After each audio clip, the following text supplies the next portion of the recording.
Good afternoon, everyone, and thank you for joining us today. We are excited to have all of you here with us this afternoon. We do understand it is a Poya holiday, and thank you for being with us. I am Anton Thayalan, the voice of the webinar and the Chief Evangelist for Luminary Learning Solutions.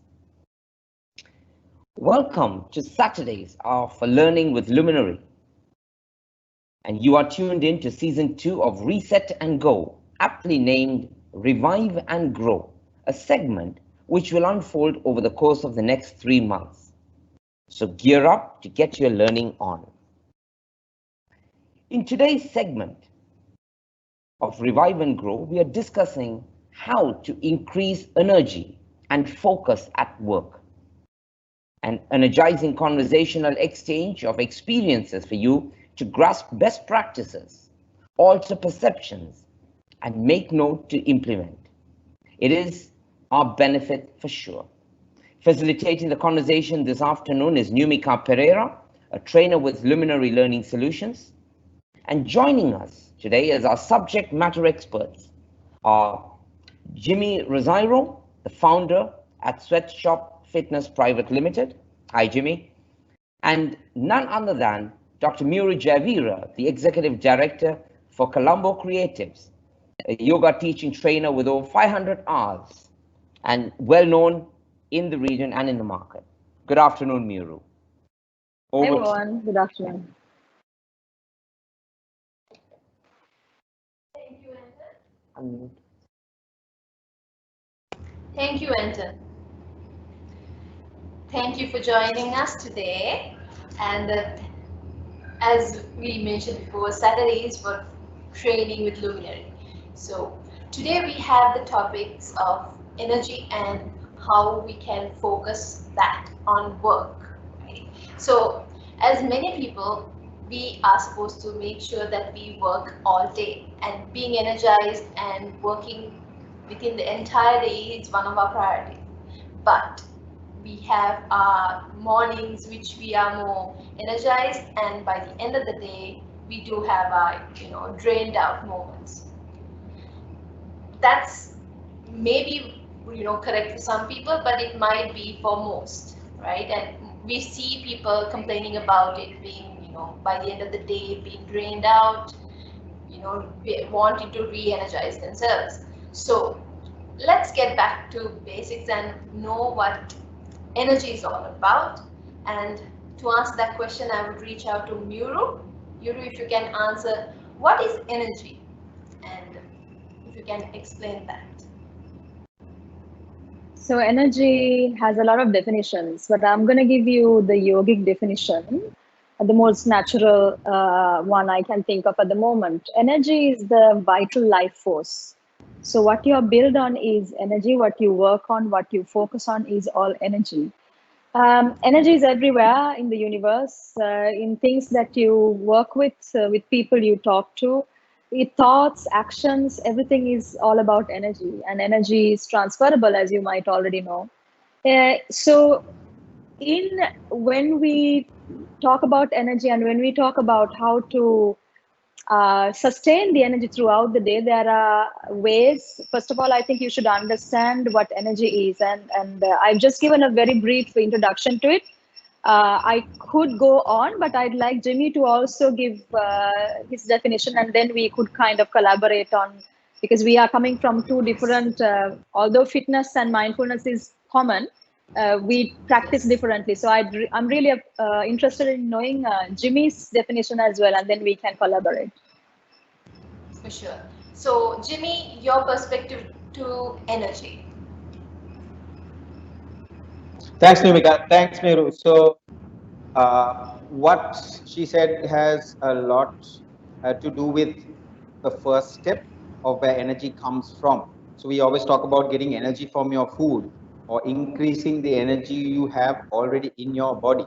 So if we talk about in sports science aspects, we're talking about increasing your blood circulation, where your heart will beat faster, with the blood flow, the oxygen, the lungs will be functioning harder and faster, bringing the oxygen in, taking the waste and the CO2 back, filtering it in and out of the system. So there's blood flow the brain has to use. Also, there are things like dopamine, the things in the endocrine system like hormones that increase energy. But like she said, lots of things have to come from the outside. You can't just increase your internal energy just like that, although in the physiological sense, I'm saying. So now we know about energy, how can we focus this energy and be more, productive and more focused at work. So that will be the next area. Miuru, would you want to take it up? Yeah. Yes. So thank you, Jimmy. That's actually very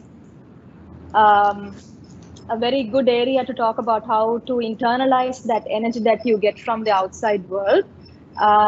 So within the system of our body and our mind and our psychology, we have this aura that is made up of us, around us. Everyone has it. And this vibrating aura is a collective pool of energy. In the yogic sense, we talk about 72,000 nadis. Nadis are channels that bring energy up and down, like inside our bodies, in the physical body, and the pranic body. Again, there are 5 bodies to a person. So there are koshas. Koshas are sheets. And in the pranic body, the third kosha, there are 72,000 nadis apparently. So these channels bring energy to and fro from different parts of the body. And then we also have something called the 7 chakras. In yoga, we talk a lot about the chakra system. So starting from the Muladhara, that is the root chakra, then the Swadhisthana, the sacral chakra, then the solar plexus, Manipura, then the heart chakra, Anahata, the throat chakra, Vishuddha, the third eye chakra, the crown chakra. So these 7 chakras also bring in a lot of energy. And these are the centers, the 72,000 are the nadis. And then there's another way of defining energy in yogic terms called the, in the 72,000 nadis, we get 3 specific nadis that are very, very vital in regulating the vital life force or the prana vayu. That is the Sushumna Nadi, Pingala Nadi, and the Ida Nadi. So if you take your forefinger right under your nose and if you exhale, you will find out that one nostril is active and the other is inactive at a point.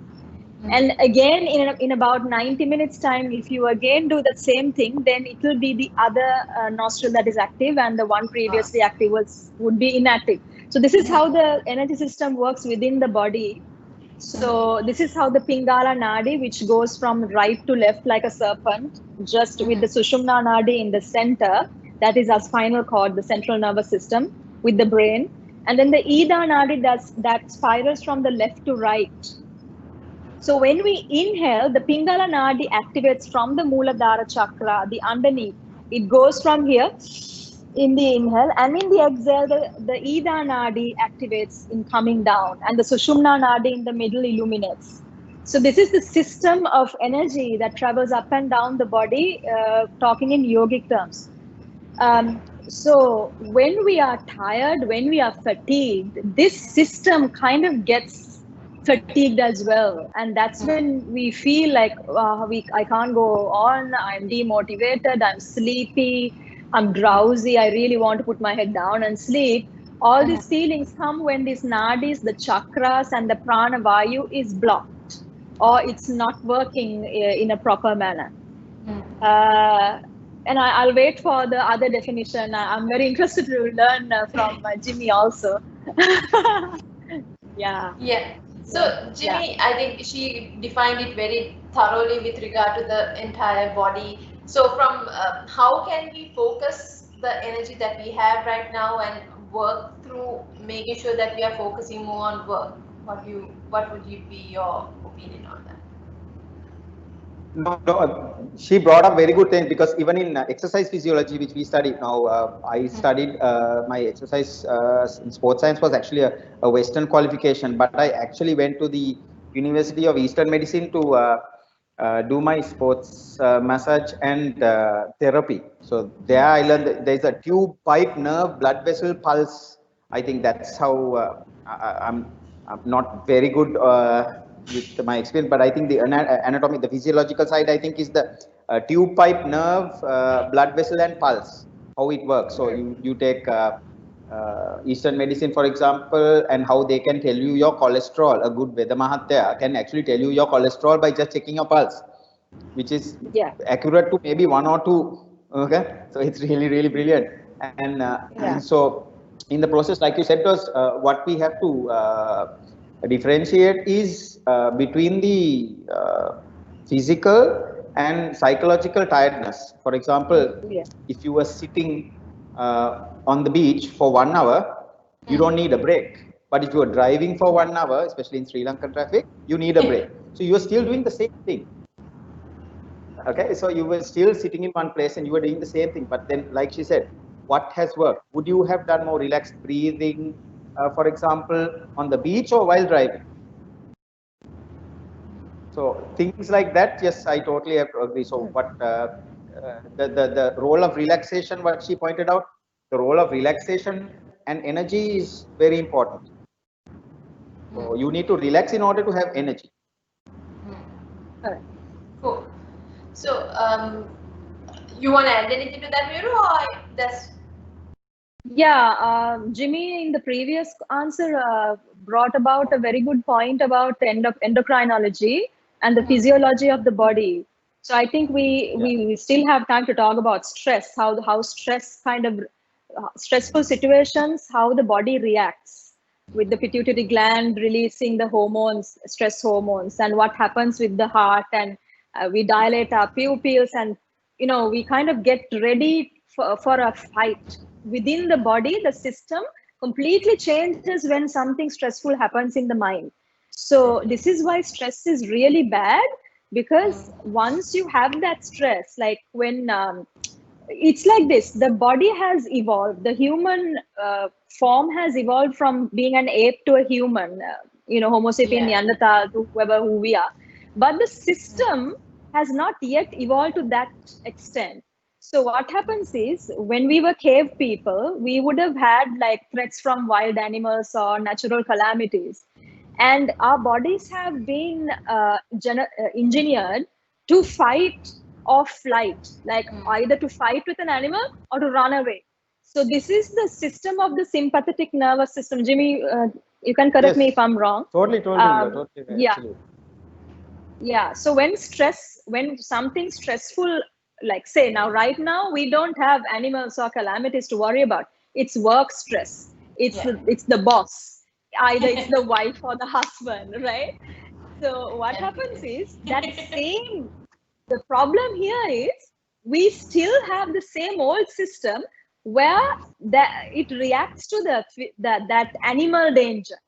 So what happens is, when this stress comes to our mind, a sudden surge of adrenaline, noradrenaline, cortisol releases from the pituitary and the adrenaline gland to our bloodstream. And then what happens is our muscles start working, our muscles get lubricated, our heart starts beating faster, things like, we start sweating, our eyes start opening wide to see what's happening, our breath becomes shallow. So all this, imagine if this goes on and on and on without us really taking it on and fighting with that person, or, physically fighting with an animal or running away, it's accumulated in the body. So what happened is, in the cave days, we had this feeling and we really acted upon it and we cooled down. Yeah. Right now, we are always bombarded with stress, but we don't know how to cool down, how to relax. So this is what is happening now. Now that translates to long-term fatigue, long-term depression. All this happens because of these minute stress, and it all is in your hormones. It's in your stress hormones. Yeah. So basically, Miuru, you brought it to that question from again. So you told what has happened, what happens when we are stressed and anxious, and how do we get out of that situation? How do we cool down, like you mentioned? How do we get Yeah. So the first thing that we should do is we should start breathing, because the moment stress comes to our mind, if you realize what happens, you get into a panic attack. You're like breathing really fast. You shallow breathe, and then you are like your eyes start widening. You walk around. Sudden agility comes to your body that you haven't had before, right? So you should first of all understand that things change. Things are impermanent. Yeah. And any situation is very much fickle. They can change. Right now, the person in front of you might irritate you to the hilt, but tomorrow he can be your friend. Yes. So understanding these lifestyle nitty-gritties and being what we call is a yogi mind. So you have to think that way. Okay, this is just an impermanent fickle situation. Should I act so that my body degenerates, or should I just look at the long term and just start breathing? So the first hack, like you wanted me to come out with, is to when you come face to face with a stressful situation, just count to 10, start breathing deeply, deep breath. So what happens is when you breathe deeply, that sudden surge of adrenaline gets neutralized in the bloodstream with the oxygen coming in. So the heart, if you give the heart a little more time to bring in the oxygen to its fullest capacity, the lungs, so the lungs work to its fullest capacity and the lungs give the oxygen to the heart, and then the heart starts slowing down. The heart starts slowing down and it gives a signal to the brain, okay, it's not stressful anymore, you could relax. Got it. So breathing is a very, very important component when you're stressful. That is what I teach my students almost every day in my classes. Definitely. And I think sometimes we forget to breathe, right? We forget to breathe.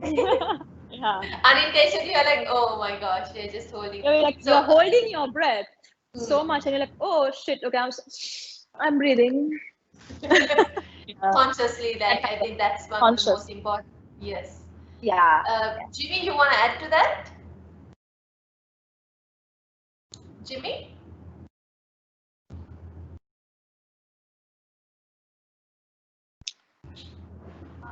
Jimmy, can you hear me?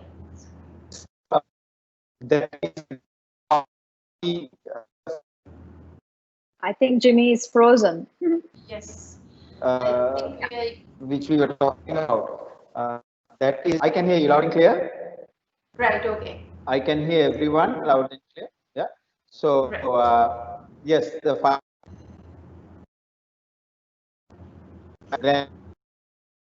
how your muscle can do it during a sporting event, how it can affect you. So good stress, good pressure when you need to run 100 meters, swim. Yeah. So that kind of Jimmy, thing. Also, what we tell people is Jimmy is actually saying something really important.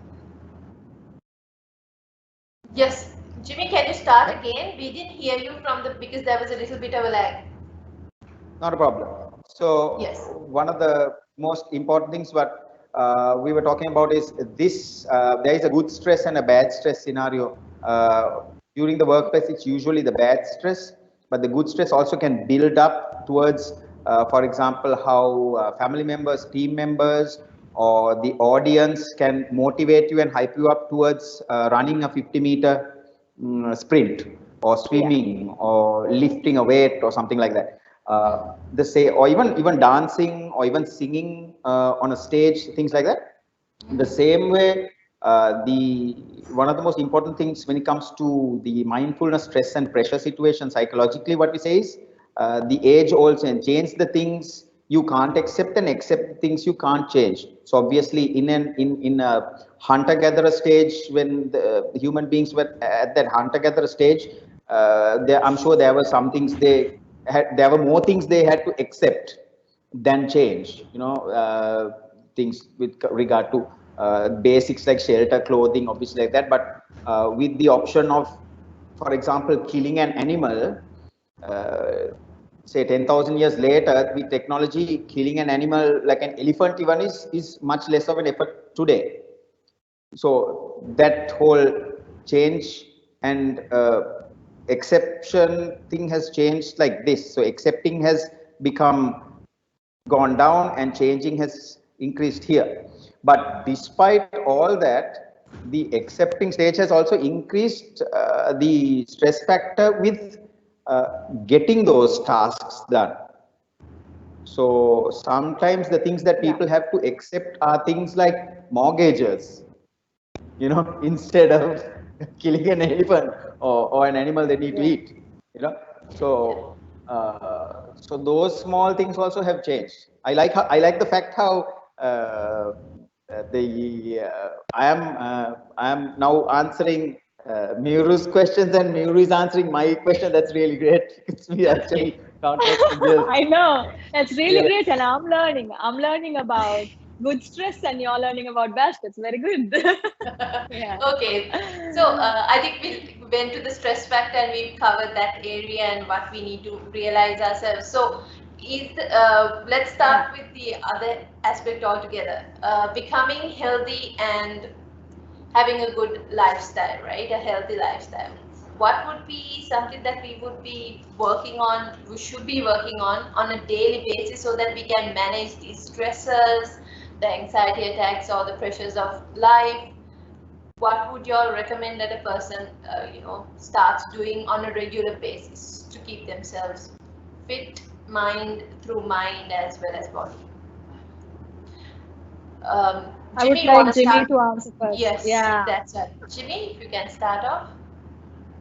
Well, I am going a bit out of the standard protocol there, where we go with, we'll say, acceptance. So there is also a part where if you are coming out of a slump, for example, you will have what a psychologist calls I think it was the 5 steps of like a rehabilitation. It doesn't have to be a sports injury or something, but if you're looking at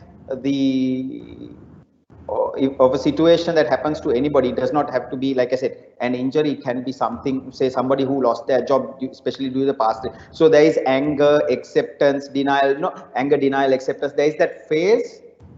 So that can cause a lot of things, a lot of stress on the body. And so during that period, people who lost or were laid off work, even temporarily or permanently, it's always easier said than done, how they have to focus on changing their lifestyles, cutting down on certain things. Lots of people, the good things which I learned was that lots of people cut down on things like fast food, and in the process saved a lot of money.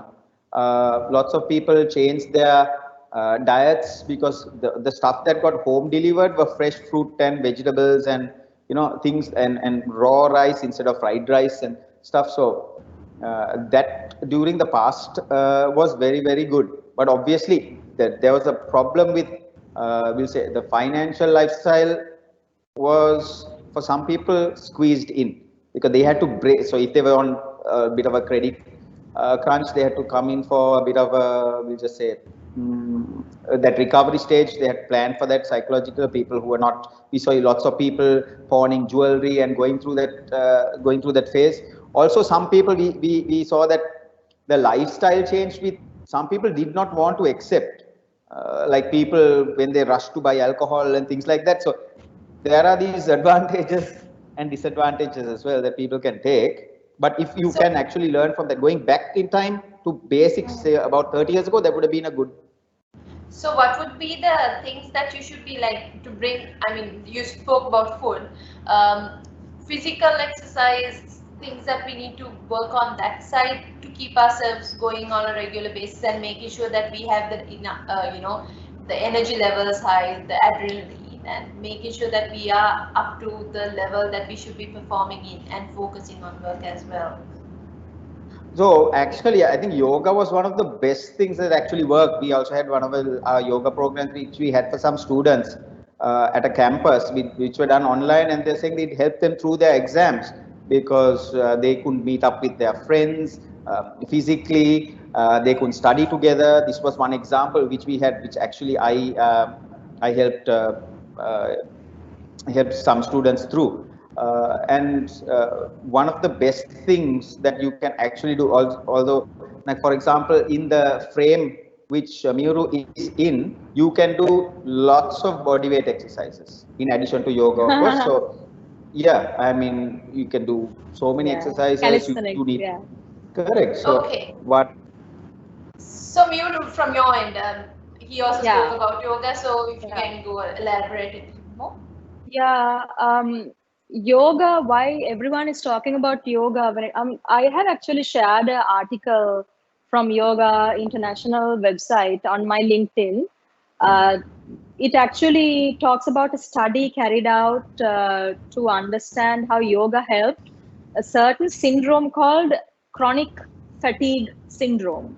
So these two subjects that they have used for this study, they have been highly active people. One person, the gentleman, had been like a national sportsman in some hockey or few sports, and the woman also had been very active, going to the gym and all that. And then suddenly, at a point in their lives, they suddenly crashed. It is because, not because they were inactive physically, but they were inactive psychologically. They were sick mentally. They didn't realize it. They were working so hard. They were so active. They were going to the gym, doing parties, going out, so many social meetups and work and successes in the workplace and all that, and their personal lives also, but they have not put enough attention to the mind. So at a point in their lives, all these hugely successful people, what happens is when they come to a point in their life, they have a tendency to crash and really feel really fatigued. And there's actually a syndrome called chronic fatigue syndrome, where even getting up from the bed is an effort. Even opening the eyes is an effort. So the body has crashed, the body has collapsed. So why this happens, although they are very active athletic people, is because they have not given attention to the mind. So through yoga, yes, definitely the asanas are very helpful because we employ something called ujjayi breath. When we do even a Surya Namaskar, we have a specific way of breathing so that the vayu, the prana, is taken in and exhaled out. So every time we move our body up, we inhale. Every time we move our body down, we exhale. So that sequence, that Surya Namaskar sequence you might have seen everywhere on the internet, has actually a connection with the breath, a very strong connection with the breath. So it comes back to what I said, that you should breathe. The fundamental thing about dissolving stress is breath, good breath. That is inside that Surya Namaskar practice. But also, as you breathe, as you do your asanas, as you do your physical practice, you should actually give attention to your mind by meditation, by being mindful, by changing the lifestyle to suit and to be sustainable in the long run. So we will run, we will do things, we will, have ambitions, have goals, this PhD, that thing, this thing, and then we go up in the career ladder, all that. Where does it stop? Yeah. We have to have that plateau stage where you should be content. In your mind, you should understand, okay, this is enough. I'm going fast enough. Where do I find the equilibrium with the mind and the body?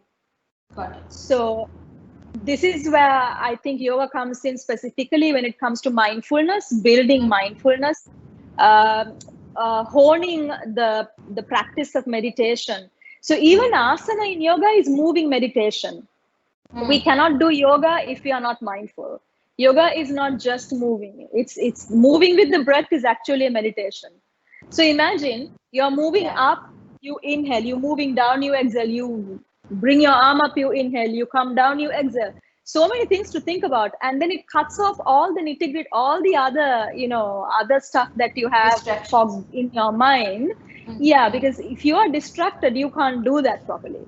So in that sense, your brain levels come down from beta to alpha. So we have brain waves, like everyone has predominantly 5 brain waves. Yeah, beta, alpha, theta, delta, like that. Gamma, the first one. Yeah. So maybe from gamma or beta, our brain waves come down to alpha because we are concentrating so much on the breath and the movement. That nourishes the mind. So in yoga, I think what Jimmy also admitted and appreciated was that yoga helps in mindfulness, building mindfulness, being right here, right now, and focusing. Yeah, and focusing.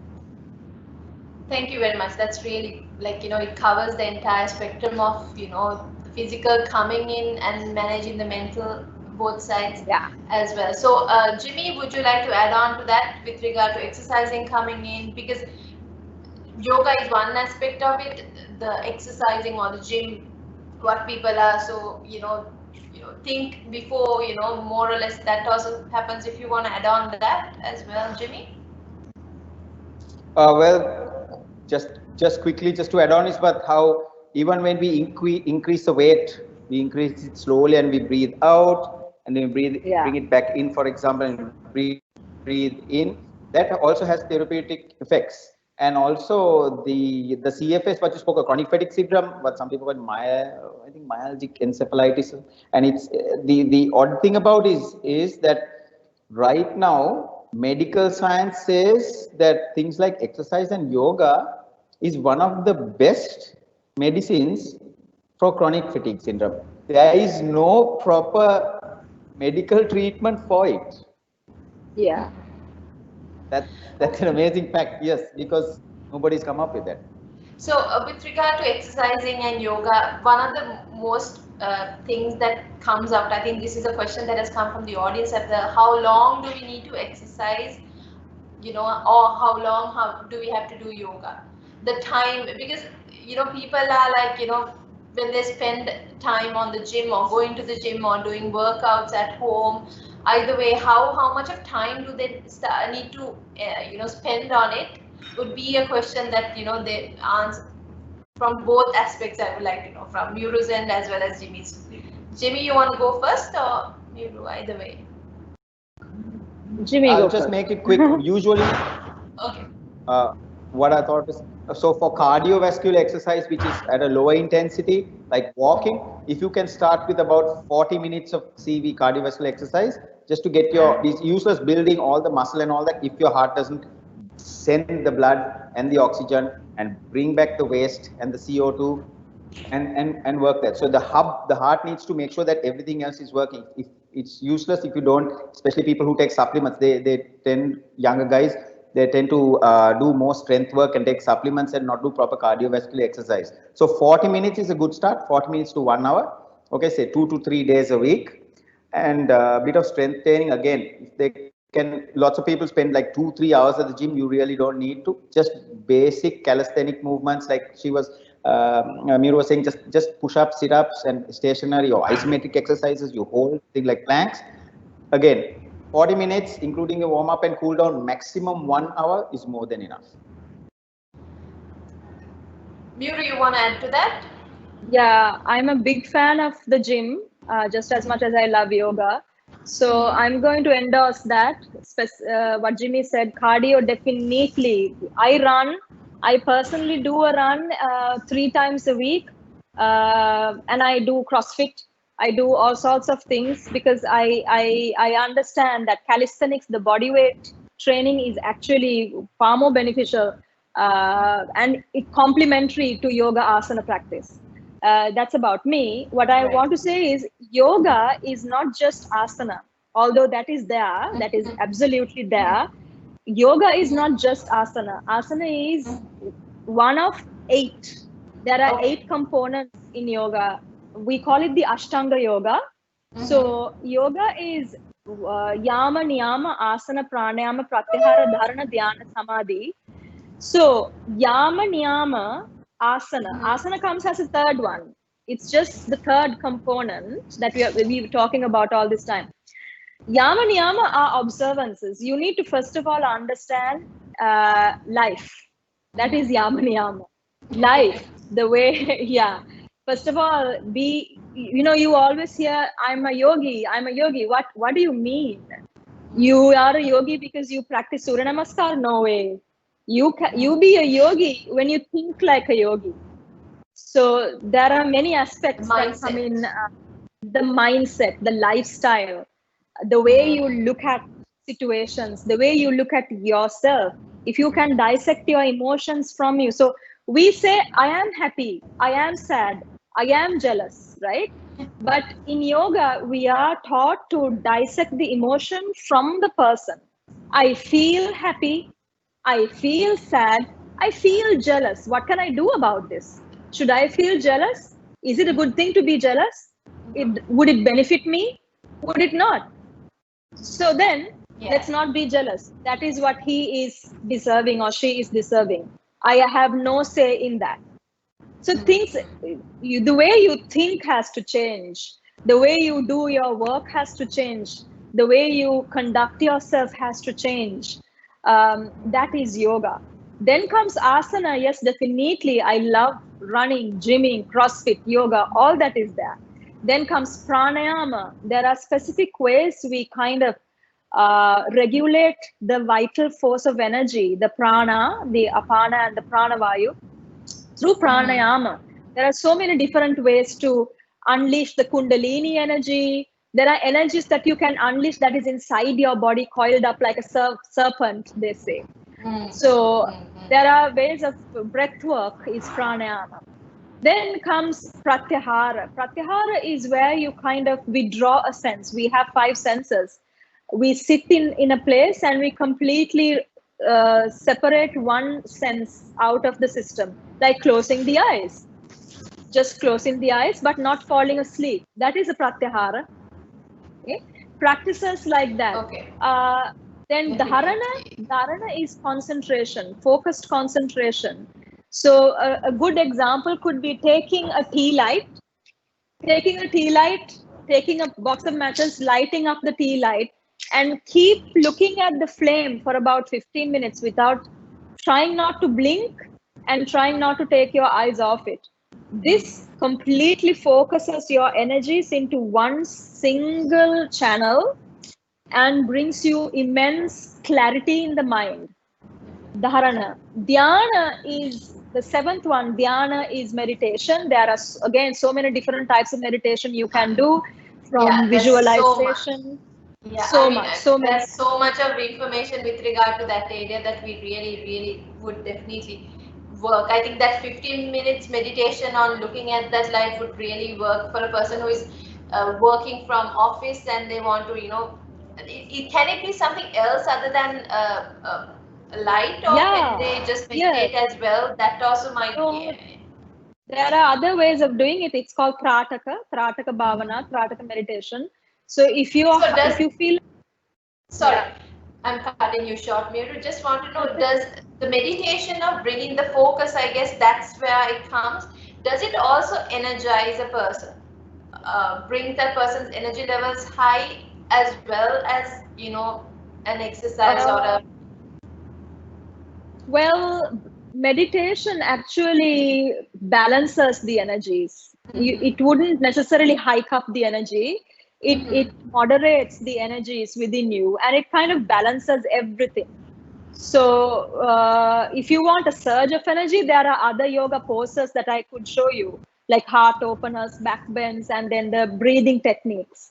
But in meditation, what happens is you balance the energy and you become more mindful when you meditate, and your focus can rapidly increase. The focus, there's something called photographic memory.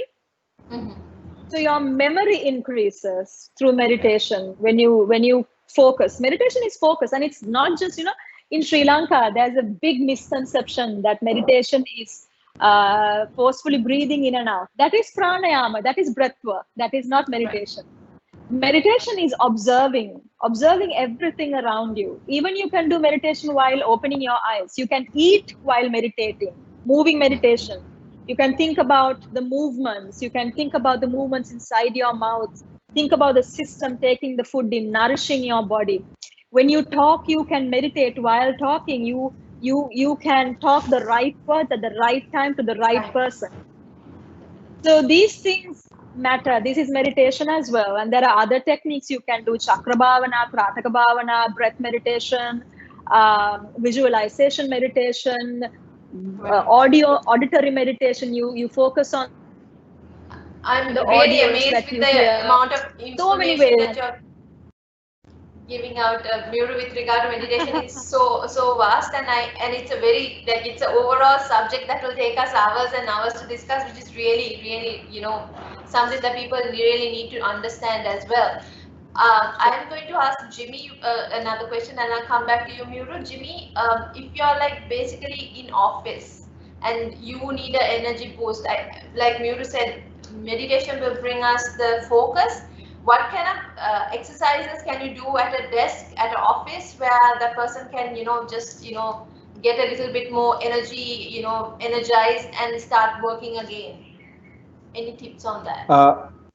There are two things. One is desk exercises, which you can use a little bit of energy. Just if you just need to go just before lunch, just depending on if you're higher than the fourth floor of an office, you just go downstairs, take the stairs, and come back up. That's one system that actually gives you some good energy. Also, there are desk exercises. You can lean against your chair, your table. You can roll out back squats. We do a few programs like that, and people feel a big difference. Also, at the same time, the trigger points or the vanilla, there is a relaxation theory. So we certain points we just focus on here and tip of the nose, lip, and it just moves out and in, and that gives relaxation. So that usually, I'm sure there's yoga for energizing you, there's yoga for relaxing you. So in the same way, those are the basic two options which we use. We use a breathing technique for relaxation and an activity technique to get the blood flowing for the arterioles to dilate, blood flow to the brain, lungs, and heart. And those are the basic two activities that we do. So also some other companies have now started giving gym workouts in the lunch break. So if it's 1 hour, you have 20 to 40-minute workout, shower, and then you come in for lunch. Thank you very much, Jimmy. That was actually a question from Vimukti, who actually asked the question of what can be done during the short period of time that they would have. Miuru, like you mentioned before, can we have a pause or like something that we can work on that can be done during office hours, which can really help a person to get their mindset in place and focus, as well as balancing out the energy as well? So when we are kind of out of energy, or when we have less energy, that means a few things. One could be your blood pressure levels. One could be the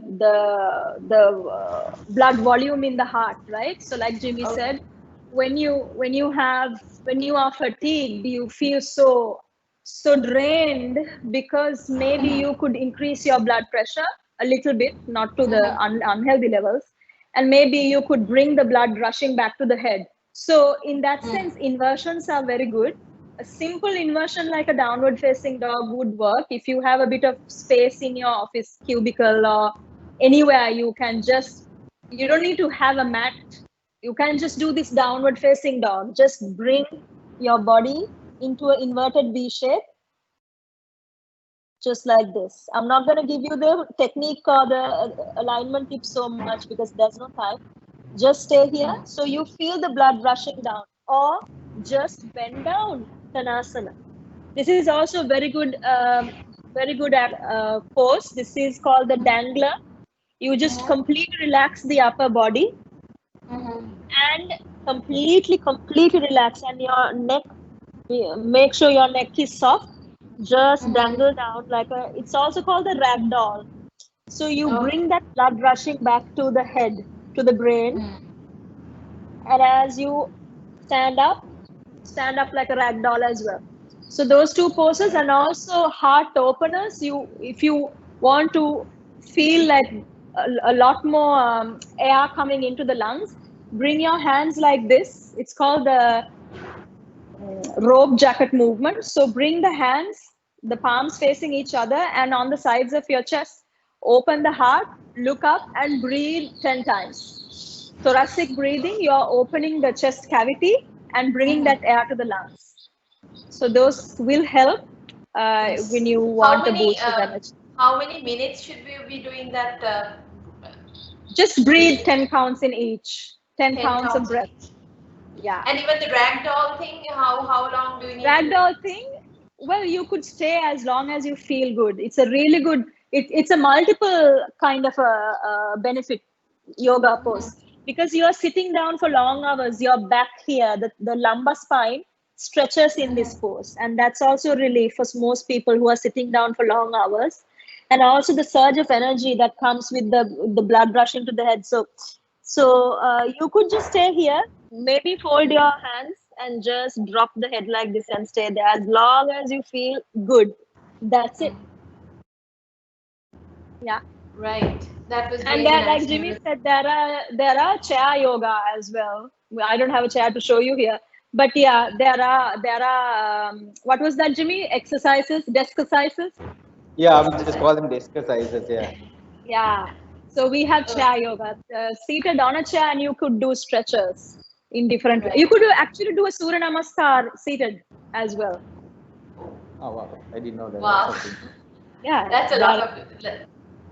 I guess some of the questions that was asked was answered with those pauses you just gave, Miuru. Thank you very much. And another question I have is that if a person is going through some kind of like coming out of a recovering stage, maybe gone through an illness, if the person has gone through maybe a pregnancy or a surgery, how can that person transition into exercising?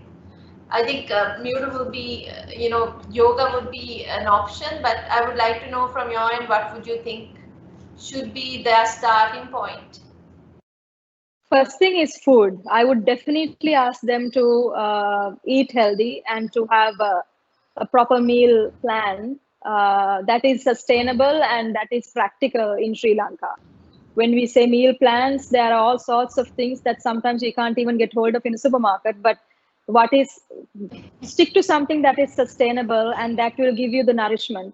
Then start with gentle walking. If you don't have a surgery on your legs or your lower abdomen or thing that will limit your mobility, then do that.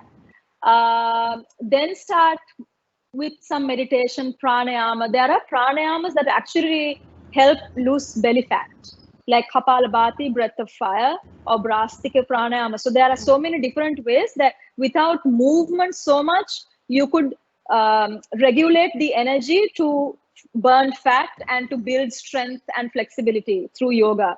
So there are different techniques in yoga that you could, because I train diabetes patients, high blood pressure patients, even patients with severe arthritis who can't move.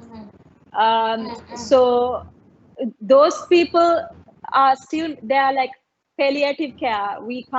They are not out from that situation yet. They are still managing. So there are ways of, there's therapy yoga, medical yoga to touch those areas. Yeah. Thank you very much. Jimmy, you want to add to that? Anything you want to add from your end? Yeah, well, depending on what the condition is, sometimes at the start we have to spend more time with the doctor or the surgeon than the patient to get as much feedback as possible. But what she pointed out was very, very important, because sometimes the people who got into that problem, into that medical condition, sometimes as much as 70% of non-communicable disease patients, as much as 70%, it has happened to them because of their nutrition, because of fast food, processed food, all sorts of soft drinks, high sugar foods, and less natural foods of fruit, vegetables, and things like that. So yes, depending on things like obviously you have cesarean pregnancies, deliveries, and normal pregnancy. So there things like that. There are little options we have to work with, but the main thing is you have to be ready to get back on track. So we also, like she said, working with arthritis patients, it's not easy, but there are few rehab processes which we also follow. So like you said, one of the most things that very few people talk about, as soon as they finish some kind of surgery or injury, is their nutrition. Okay. Thank you very much, Jimmy. So this is basically my last question. I want to know from your end, if I want to be a person who is going to be fit, what kind of recommendation would you all give? How many minutes of, or the frequency of exercise or yoga or gymming that I should be doing to keep myself healthy and with a longer lifespan? So Jimmy, you want to start that? Sure. So what in all my programs, what I tell people is, don't change this. Don't try to zip this. Change this. If you walk into a place where there is going to be food, let's say like a cafeteria or something, try and look at the least processed options. Some people I have seen where their children want to drink water, but their parents ask them if they want a soft drink. No, so Yeah. you have to change that mentality. So give them options like juices or milk or water instead of soft drinks. Okay, so you just train people at the mind. So as they get older, they always look for something healthy. So, I can't eat that. I'd rather eat this. I just passed through that restaurant last year, I think, and all the foreigners were eating all the on the expressway to Gaul. And in the restaurant, all the foreigners were eating kadala, kaupi, mungata, batala, manyoka. They were eating those, and all the Sri Lankans were eating all the burgers and the submarines and stuff. Yeah, my gosh, talk about it. I get so many messages every single day asking, can you please tell me something to lose my belly fat? Can you please tell me something to lose my belly fat? Any asana for belly fat? No, Always. there's no asana for belly fat. You just eat healthy. Okay. So what I think Jimmy and I are trying to kind of really stress is that 70% of your body is made of what you eat. Only the 30% is the exercise. So please don't ask me those questions. How any asana to reduce belly fat? No, stop eating processed food. Stop eating too much of starch and oily stuff. Stop taking alcohol excessively, Yes. and sugar foods. Stop those and you will really have a nice body if you really want it. I guess you're stressed on the food factor. I mean, if we are supposed to do exercises, how would you recommend, how long should I be starting my exercises, and on a weekly basis, maybe 1 or 2 hours, or how does it work, if so? As long as your body can handle it, do it. Okay. First of all, it's the food. Then with that component, very big component is your food intake and nutrition. Start with what you can do. Don't overdo it, because if you are coming in to work out after a long absence from workout, then we can't ask you to do 40 minutes of running. No, that's not practical. So do what your heart can handle, then slowly increase the intensity. What do you say, Jimmy? I agree. I totally agree. You have to be very realistic, and it has to be across the platform. Learn to listen to your body, and if there's certain amount of activity which you can push a little bit more, get out of your comfort zone. If you can push that little bit extra, do it. If you think now you've learned to listen to your body, if you think that's not a good idea, always be ready to pull back. There's nothing to prove. It's all to yourself. You don't need to show other people that you're working out. It's all about you. Exactly. I mean, I think we captured a lot of information today. I mean, from the breathing to understanding what mindfulness and how yoga comes with the mindfulness involved, as well as the exercising routines, the food, the healthy, office routines, everything. I think we covered a very, very vast areas, and I'm thankful for both of y'all for having so much of information to share with us, and I guess the audience would have learned a lot. I surely did. I was really amazed with all the information I got today, and I know I'm going to use them. For sure, right? For sure. And thank you very much for coming. And I would like to close this and hand it over to Anton. Thank you very much for being with us, Miuru. Thank you, Numika. Thank you. Bye. Bye. Thanks. Over to you, Anton. You guys.